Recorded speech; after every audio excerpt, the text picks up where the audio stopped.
I think that's like a common theme between engineers that are among engineers that are building anything is that you learn so much more by actually building a project rather than sitting in classes and listening to theoretical stuff, of Absolutely. course.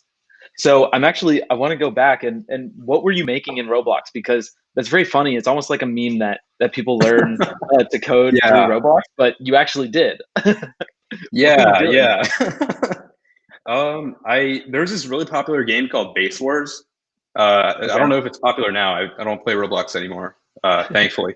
Um, but yeah, so I was kind of making like this Base Wars clone, and Base Wars was like this first-person shooter, and they had these like colored bases, like yellow and green, and it was like this map that you played in, and it really was, I wouldn't consider myself like a coder at that point, but like I was able to like find other people's work, copy paste it, like change a few things, and like play around with scripts, That's and what that's matters. what got me comfortable with computers and just like tinkering with things.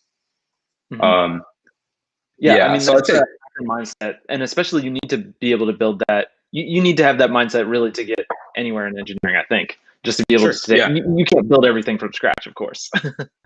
right, absolutely.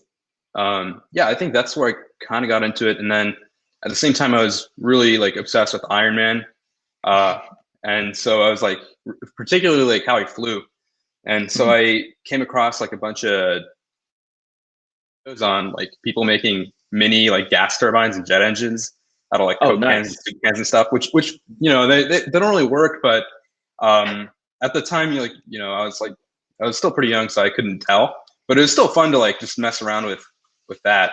And so I became super obsessed with that for a while. Kind of what that guy on And TikTok's doing now. He has maybe, like 2 million followers. I forget what his name is exactly, but he's basically putting it flowing some gas and igniting it through a Coke can essentially. But you yeah, made a few of those yeah. prototypes. Nice.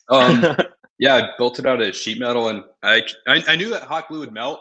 It's not that I didn't know it would melt, but I used it anyway because I didn't know how to like, uh, connect different sheet metal parts together at the time.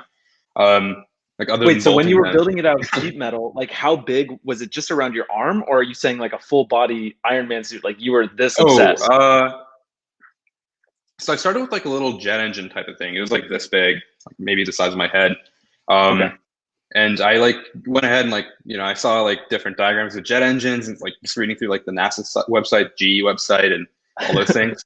And I got like some sheet metal cutters and like just sheet metal from Home Depot and started cutting out the pieces and like bending it into shape with like pliers and stuff. So it's really scrappy. But That's awesome. yeah, I started like that, and then at the What same was that time I kind of your was first foray into mechanical engineering? yeah, I would say so. Okay. And Sorry, yeah, go ahead. yeah, so I was like I was doing that, and then at the same time, like I was just trying to learn how to make more things. So I was like reading up on Instructables, which was like I'd say it was like one of the big like DIY websites at the time. Hmm. Um, and so I really started just like seeing other projects and like kind of learning from, oh, you kind of connected this motor here with this like circuit, and then I found this thing called Arduino, and Arduino is like this huge game changer because you could like write, because I didn't know what a microcontroller was or any of that Hmm. stuff either. I just, it's like, oh, this Arduino is like, I can use it with to control motors with code. And so I came across that, and then actually now that you asked about the suit thing, I did for a year after that, like for a science fair project, what my project was making this like robotic arm that you could wear, and it had like a servo at like the elbow, and it was Nice. controlled by an Arduino. Um, so yeah, I didn't go into the full suit, but I was pretty obsessed. Would Uh, you say Iron Man was definitely like one of the more influential things or characters or people that got you into engineering? Or like was it Iron Man and then maybe it transitioned maybe into Elon Musk after you read the biography sure. and that got you into startups? Or like who else was Yeah. influencing you or what else? Um, I'd definitely say my dad early on. My dad worked at Bell Labs for a long time, and he's an electrical engineer. So that's like where I kind of like was aware of what engineering was. But he was also like he's a specialist and really focused on a few things, like particularly with FPGA stuff and digital electronics. So like if you go ask him like mechanical engineering questions, he's kind of clueless. He could Um, maybe help you with Arduino, but not the sheet metal. Yeah, I mean, he actually he didn't. yeah, he didn't really know about Arduino or anything. It was just like, actually, whenever I'd ask him, like, hey, can you help me with this? And he's like, just wait till college and they'll teach you there. He's too Like, deep on fun school. FPGAs. He's too deep on FPGAs to be helpful. Yeah. But that's awesome because then it made you Yeah. be like, okay, I guess I gotta teach myself and like learn Yeah. and Yeah. do it myself. Absolutely. Absolutely. And so, yeah, I think that's kind of like where I got started, but and just thought of, I think I was like 4 or 5 when he brought like one of his boards home and I got to see it and it was just really cool. But then like when I saw the Iron Man movie, I was like 8 and it kind of opened my mind to like, oh, people can like, you can learn how to build everything, at least fictionally. And then Absolutely. and then with Elon was like the first person that came across that like could kind of do that in real life, like where you could be this generalist engineer. Because at the time I didn't know what a systems engineer was. Mm-hmm. So that was like the first like real role model for that.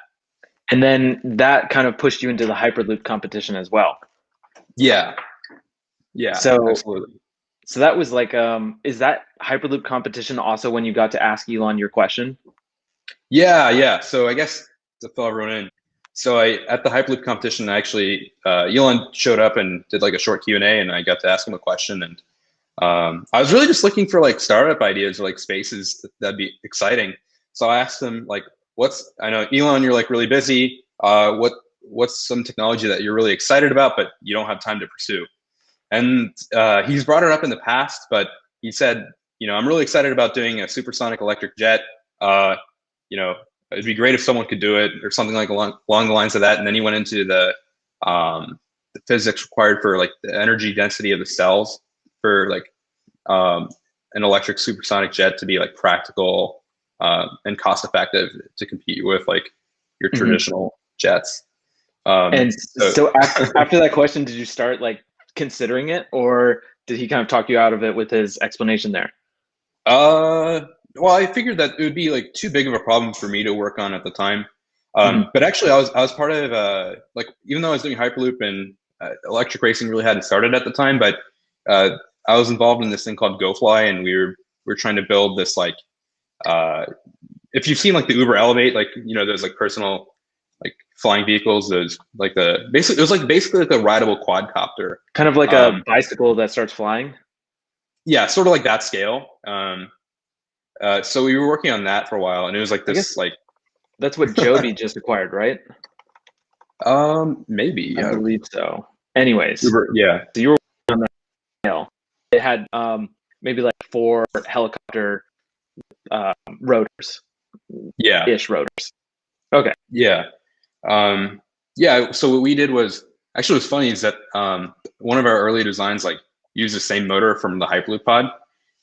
So there's like a lot of overlap there. Once you're going to that scale where you need like really high performance motors, the options get limited, and you'll see a lot of the same motors showing up.